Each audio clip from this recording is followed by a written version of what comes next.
안녕하세요. 찰리브라입니다. 또 코인이 전체적으로 찔끔 떨어졌네요. 그래서 아마도 제가 봤을 때는 좀 이번 달에 좀 많이 털려 나가지 않을까라고 생각을 합니다. 그러니까 돈은 크게 많이 벌고 싶은데 확신은 없고, 뭐 이런 분들 그냥 뭐 이거를 뭐 그냥 로또 같은 개념으로 그냥 생각하셔가지고 그냥 투자를 공부를 안 하시고 공부도 어중간히 하는 게 아니라 확실하게 했을 때 그 효과가 진가를 발휘한다라고 이제 전 생각을 하거든요. 그래서 오늘 영상도 보시면 세계 경제의 흐름과 코인 시장의 명확성에 관해서 좀 아실 수 있지 않을까 생각을 해요. 7월 29일 날인가? 이때 이제 갤럭시 디지털의 마이크 노보그라츠가 미국 국가부채 이자 급증하고 있어.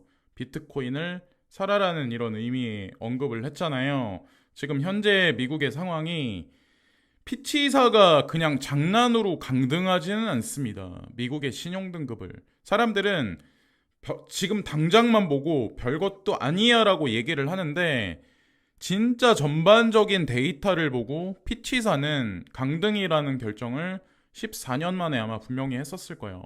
그래서 사람들이 그냥 피상적으로 생각하는 미국은 패권국이니까 이제 금리를 인하해서 유동성을 풀면 그게 또 영원히 갈 거라고 생각하지만 빚보따리는 커집니다. 결국엔 이 풍선은 터질 수밖에 없어요. 그래서 금리 인하를 강력하게 빠르게 못할 가능성이 저는 높다라고 저는 생각을 하거든요. 이 얘기는 이제 여기 그러니까 예전과 같지는 않을 거란 얘기죠, 사실은.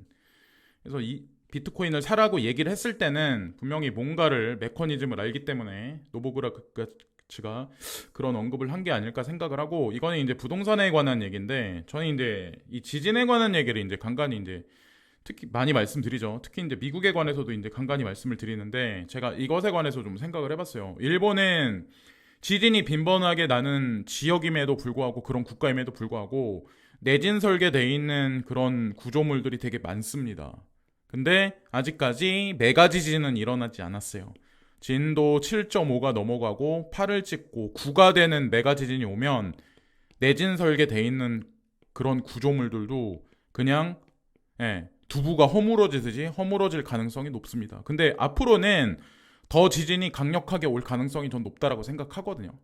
근데 일본 같은 경우도 저보다 더 잘 아시는 분들이 많으시겠지만 근데 우리나라는 요즘에 이제 뭐 이런 지진이 조금씩 조금씩 일어나잖아요. 근데 부동산에 관한 패러다임이 전 바뀔 거라고 전 생각을 하는데 일단은 대표적인 게 일단은 인구 감소. 이거를 제가 계속 강조를 하는데 이걸 아직 이렇게 느끼지 못하시는 분들도 아마 분명히 있을 거예요. 근데 이게 어느 순간 크게 아마 칠 겁니다. 경제를. 그리고 또 하나는 요즘 아시겠지만 LH 건설, 뭐 부실건설, 부실시공 이런 얘기가 있죠. 철근 많이 빼먹었다 이런 얘기들. 뭐 순살자위부터 해가지고 요거랑 지진, 요게 보세요. 부실공사가 있는 건물들이 지진에 더 취약할 겁니다. 내진 설계도 제대로 안 돼 있는데 기초가 탄탄하지 않게 이게 빠져 있다. 그러면 어떻게 될까요? 결국엔 허물어질 수밖에 없어요. 크랙이 가거나. 그러면 그게 보도 자료에 나갈 거고 우리나라는 사람들이 부동산을 자산의 1위로 생각하시는 분들이 상당히 많습니다. 그럼 분명히 영향이 분명히 갑니다.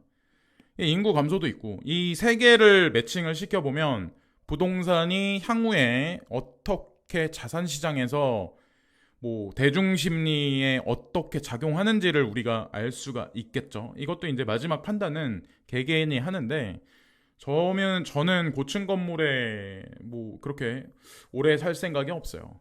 그래서 뭐 그리고 자 일본 블록체인 협회 암호화폐 세법 개정 요구 이게 이제 아마 얼마 전에 나왔을 거예요.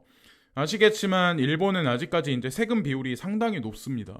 근데 일본 이제 블록체인 협회가 이 언급을 했다는데 지금 현재 이제 제가 알기로 여기는 뭐 5%에서 45%라고 하더라고요. 지금 현재까지는. 근데 이 협회가 이제 주장하는 바가 뭐냐면 과세율을 20%까지 낮춰라. 이런 얘기를 했고 이렇게 되면 장기적 세수 창출 도모해라. 요 관점과 이게 매칭이 되고 과세가 낮으면 과세가 예를 들어서 30%다, 40%다 이러면 누가 투자를 할까요? 투자액이 줄어들 수밖에 없어요. 근데 이렇게 비율이 높았다가 45%막 이렇게 비율이 높았다가 과세율을 20%나 이렇게 얘기를 딱 찍어버리면 투자 금액이 2배로 증가할 가능성이 높죠. 이러지 않을까라는 생각을 합니다. 그래서 이 세금 비율도 아마 정해지지 않을까 이런 생각을 한편으로 이제 하는데, 여기서 보시면은 가상자산을 양도해 얻은 소득을 다른 소득과 합산해 5에서 45%의 세율로 종합소득세를 부과하는데, 이 같은 세율은 가혹하다는 이견이다. 그래서 45%의 세금 비율에서 20%로 인하가 된다면 투자자는 지금보다 2배 이상, 투자 금액도 지금보다 2배 이상 늘어날 거고, 정부는 장기적인 차원에서 세수 창출을 할 가능성이 높다. 바보가 아니면 이 세금 비율을 정부도 낮출 가능성이 높지 않을까 이런 생각을 합니다. 그리고 남미, 특히나 이제 남미가 지금 어떤 스탠스인지 아시죠? 중국 위에나 거래 확대, 브라질, 아르헨티나, 이어 볼리비아도. 그래서 계속 이제 확장하고 있어요. 사실은 브릭스 플러스로 바뀌었고, 기존의 5개국이 아니라 여기에 이제 점진적으로 계속 국가들이 추가가 됩니다. 이번에 제가 알기로 브릭스 회의에 서밋에 71개국이 초청된 걸로 알고 있어요. 여기 이제 우리가 생각하는 강대국들도 있습니다. 그래서 프랑스 마크롱 대통령이 남아프리카 공화국 대통령한테 이번에 나 초대해줘라고 이제 발언을 했는데, 결과값이 지금 어떤지는 모르겠어요. 어쨌든 의미가 있습니다. G7의 국가 중에 한 개국인 프랑스가 왜 여기 브릭스 회의에 참석하겠다고 왜 언급을 했었을까? 그래서 그것도 이제 좀 의아한 어떤 그런 일들이고, IMF는 사실 미리 어저께도 제가 영상에서 말씀드렸지만 선제적으로 이렇게 이미 조정을 했었다는 게 사실 의미 부여를 해야 되지 않을까라는 생각을 합니다. 원래 미국은 이 통화량을 5% 이상으로 원래 조절을 했었어야지 그게 원래 이 표에서는 맞는 겁니다. 근데 중국 위에나랑 달러 상승률이랑 퍼센테이지 높인 거랑 별 차이가 없어요. 여기는 10.9인데 40.73인데, 자, 요거를 이제 아시는 게 중요하지 않을까. 그러니까 개인의 생각에 기준을 맞추기보다 이런 IMF나 BIS나 뭐 이런 데가 어떤 스탠스를 취하는지의 기준을 잡으시는 게 조금 더 객관적이지 않을까. 세계 정세를 바라보실 때. 저 이제 이렇게 생각을 하거든요. 그래서 이제 사람들은 이제 그냥 단편적인 기사를 보고 본인의 견해를 덧입혀서 뭐 유튜브에서 이제 방송들을 많이 하시죠. 근데 저는 객관적인 자료가 더 중요하다고 생각을 해요. 30개국 전 세계 국가의 15% 이상이 리플 CBDC 플랫폼을 사용할 수가 있습니다. 15% 이상이라고 됐는데 15% 이상이란 얘기는 90%가 될 수도 있는 거거든요. 제 개인적인 생각으로는 전 세계 모든 중앙은행이 CBDC를 발행을 하면 모두 다 리플과 관련이 있을 겁니다. 이건 제 개인적인 유추이며 추측이긴 한데 지금 그렇게 서서히 지금 들어가고 있어요. 이 CBDC가 돌아다니는 미세한 연결 고리망을 누가 그 길을 터주고 누가 그 길을 닦을까? 이 XRP 이 친구예요. 자, 그래서 저는 이제 비트코인보다 더 중요하다라고 이제 생각을 합니다. 아주 오래전부터 이제 그런 생각을 해왔어요. 소송을 당하면서 그 생각이 더 굳건하게 됐었고, 근데 그 사실을 2016년에 미리 알고 있었던 게 베리 실버트라는 이 인물이라는 거. 그게 더 의아하다는, 여러분들 좀 신기하다는 생각 안 하시나요? 한번 생각을 한번 해보자고요. 스위프트 2.0이라는 생각 자체를 한 것도 되게 신기한 건데, 스위프트 1.0은 사실은 아시겠지만 달러거든요. 그냥 달러의 본체거든요. 스위프트 1.0은 이게 그냥 달러 중심으로 인프라가 깔린 거라고 보시면 되는데, 이런 생각 자체를 2016년에 말을 했다는 자체, 리플과 연계해서 이 사람은 그러니까 뭔가를 지금 알고 있는 거예요. 그래서 이 사람 말한 게 궁극에는 저는 맞을 거라고 생각을 합니다. 그리고 중요한 거는 미국 은행들도 레거시 금융들도 이 사실을 미리 알고 있었는데 7월 17일 날 리플이 이제 이 싸움에서 부분적인 승소를 하죠. 사실은 아직까지는 이제 부분이라고 말해야 된다라고 이제 저는 생각을 하는데, 저는 이제 이면에는 100% 승소라고 생각을 해요. XRP 암호화폐를 사용하기를 원할 것이라고 말했다. 뭐 이 얘기를 이제 했다고 하는데, 보시면은 자, 베리실버트 2.0, 스위프트 2.0 이 얘기를 하면서 리플 랩스에 연합해서 움직였던 은행들이 있어요. 스탠다드 차타드, 유니크레딧, 예? 웨스트팩, RBC, 로얄 캐피탈, 예, RBC, 조인 뭐 이런 데부터 해가지고 미리 선제적으로 여기 연합을 합니다. 이런 금융기관들이 스탠다드 차타드부터 웨스트팩 이런 은행들이 2016년부터 이 사람들은 뭐를 알기 때문에 여기에 미리 연합을 했었을까? 스위프트 2.0이란 말을 그 아주 오래전에 벌써 몇 년 전이에요. 7년 전에 했다는 자체가 놀랍고 신기하다는 거죠. 앞으로도 아마 이 사람이 예견했던 말이 현실화되면 아마 다 뒤집어질 가능성이 높습니다. 예, 저는 그렇게 될 거라고 생각을 해요.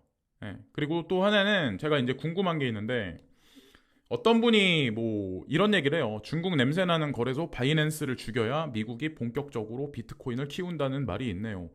이 얘기가 있는데 누가 어떤 분이 뭐 자유주의니까 누구나가 다 개인의 견해를 피력을 할 수가 있었는데 제가 되게 신기해서 이제 한 가지 제가 말씀드리고 싶은 부분이 있는데 전 이런 생각을 하거든요. 제가 이제 한 가지만 예측을 해볼까요? 바이낸스가 오히려 망하는 게 아니라 보세요. 제가 이번에 상승장은 코인베이스 주도의 미국이 주도하는 상승장이 아니라 후오비가 주도하는 동아시아가 주도하는 상승장이 될 거야 라고 제가 말씀을 드리잖아요. 싱가포르, 자 홍콩, 자 이렇게 해가지고 홍콩, 싱가포르, 한국, 일본 이렇게 해가지고 근데 바이낸스 코리아가 한국에 오픈하는 시점이 될 겁니다. 후오비가 라이센스 신청을 홍콩에다 했죠. 여기도 오픈한다는 얘기가 나오면 그게 오히려 바이낸스나 이런 거래소가 죽어야 올라가는 게 아니라 이게 돼야 오히려 반대로 그러니까 이분 어떤 분이 말씀을 하셨는지 모르겠는데 그냥 시간이 얘기를 해줄 거예요 아마. 네. 자 지켜보시고 어쨌건 계속해서 홍콩은 제가 알기로 중국에서 계속 이제 우회적으로 계속 키워주면서 계속 자본시장을 성립을 합니다. 그리고 이틀 전인가 3일 전에 중국인들 중국 본토 바이낸스 거래량이 20%라고 얘기가 나왔었잖아요. 지금 와서 그런 얘기가 대중한테 공개한다는 게 무슨 의미가 있을까? 그 얘기는 중국은 가상자산 시장을 포용한다는 의지가 보이는 거예요, 사실. 그래서 어쨌건 지나가는 김에 이제 신기하기 때문에 저는 이제 반대할 생각은 없어요. 뭐 개개인의 견해니까. 근데 저는 이렇게 생각한다를 말씀드리고 싶었고 되게 웃긴 게 뭐냐면 중국도 숨겨져 있는 얘기들이 하나둘씩 나오는데 비트메인도 여기 보세요. 2018년에 3월 달에 이 리페어 센터는 AS 센터잖아요. 이때 러시아에 오픈한다라는 얘기가 이 얼마나 많은 사람들이 채굴을 했었으면 이 AS 센터를 2018년에 오픈했었을까? 이런 생각은 안 해보셨나요? 그러니까 중국이나 러시아나 이런 브릭스 국가들이 가상자산 시장에 어떻게 보면 더 포괄적으로 인프라 구축을 기존에 계속 해왔을 수도 있다는 것을 우리가 볼 수가 있고 또 하나는 7월 28일 날 제재 속의 비트코인 채굴기는 산업의 번창함에 따라 러시아로 유입되고 있다. 이 얘기랑 이거랑 보면 너무 웃기죠. 그러니까 지금 들어온 게 아니라 이미 2018년부터 채굴에 관해서 저변 확대가 돼 있다라는 거를 우리가 알 수가 있죠. 갑자기 확장이 아니라는 거죠. 이 뉴스에 나오는. 중간에 5년 동안 러시아는 아무것도 안 했었을까? 중국은 아무것도 안 했었을까? 네. 이런 생각을 이제 하게 되네요. 제가 이제 몇 가지 기사를 보면서. 그래서 어쨌건 중요한 건 G7을 필두로 한 이런 국가를 필두로 해서 이렇게 움직였던 세계가 G20를 중심으로 해서 조금 이제 다극체제 쪽으로 조금 많이 전향되는 그런 분위기지 않을까 생각을 합니다. 만약에 이제 제가 좀 전에 이제 말씀해 주신 그 댓글을 보고 이제 제가 한 가지 말씀드리고 싶은 게 있는데 만약에 미국을 중심으로 해서 이 G7의 이 IMF 통화 바스켓이 공고하다면 과연 비트코인 및 가상자산이 크게 상승할 수 있을까? 기존의 경제 패러다임이 문제가 없는데 그죠? 빈 공간이 없는데 과연 가상자산이 비집고 들어갈 틈이 있을까? 이런 생각을 하거든요. 그래서 추진한다면 달러는 세계 경제는 카오스 상태로. 그리고 중요한 거는 무슨 얘기냐면 미국이 급작스럽게 우리는 디지털 달러를 원합니다. 비트코인이 최고입니다. 이런 얘기를 하면은 달러는 어떻게 될까요? 달러의 이미지는 과연 어떻게 될까요? 패권 국가가 그렇게 얘기를 하는데 제 말이 설득력이 없을까요? 중국이 러시아가 그렇게 얘기하는 거랑 개념 자체가 다릅니다. 자, 기축통화국이 디지털 달러를 추앙한다라는 얘기, 비트코인이 중요합니다라고 얘기하면 어떻게 될까요? 전 세계는 극도의 혼란한 상황으로 들어갈 수밖에 없습니다.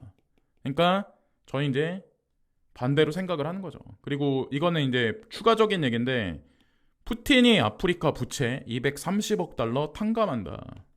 여기 이 보세요. 아프리카에 제가 알기로 곡물도 지금 지원해 준 걸로 알고 있거든요. 그러니까 계속해서 확대를 하고 있습니다. 지금 현재 이제 상황이 지금 현재 그리고 어떤 자본의 어떤 이동에 관해서 북미에 있었던 자본이 중국으로 갔고 중국에 있던 게 인도로 들어갔고 인도 다음이 아프리카 대륙일 가능성이 상당히 높습니다. 그래서 저한테 이제 그러실 분도 있을 거야. 뭔 생뚱맞게 인도는 못 사는 나라야. 중국도 망해가고 있어. 아프리카 인구만 많지. 다 망할 놈의 나라야. 이런 생각들을 하실 분이 있겠지만 사업가들은 미리미리 움직여요. 아마 그래서 아프리카 가서 사업을 미리 하시는 분들도 아마 있을 거고 인도에서 돈을 엄청 크게 버신 분들도 아마 있을 겁니다. 근데 일반 개인이 멋모르고 갔다가는 쫄딱 망하죠. 거의 중국도 만만치 않을 거야 아마. 공산당하고의 어떤 그런 게 없으면. 국내 총 가구, 총 인구 추이 이거는 이제 인구에 관한 얘기인데 보시면은 생산 가능 인구 예를 들어서 생산 연령 인구가 2017년부터 보세요. 지속적으로 늘어나나 지속적으로 감소하나 15세부터 64세의 인구가 분포가 가장 많은데 지속적으로 계속 감소하고 있습니다. 경제는 축소하고 위축될 가능성이 상당히 높아요. 이거는 옛날서부터 제가 이제 말씀드렸는데 요즘 들어서 이런 거 갖다 이제 주제로 해서 많이들 아마 유튜브에서 그 코인하고 관련 없는 분들도 아마 많이 말씀하실 거예요. 근데 어쨌건 이대로 지금 가고 있습니다. 과연 우리가 이 상황에서 이 다가오는 하이퍼 인플레이션 분위기에서 헤쳐나가기 위해서 나 자신을 지키고 그리고 내 가족을 지키기 위해선 과연 어떤 선택을 하는 게 바람직한 건지 업비트 창에 나와 있는 오르락 내리락 하면서 지루하게 만드는 숫자가 모든 것을 얘기해 주지는 않습니다. 대중은 숫자에 민감하긴 하지만 그것을 또 세력이란 사람들은 이용을 하겠죠. 자, 여기까지 말씀드리면서 방송을 마치겠습니다. 오늘도 좋은 하루 되세요. 감사합니다.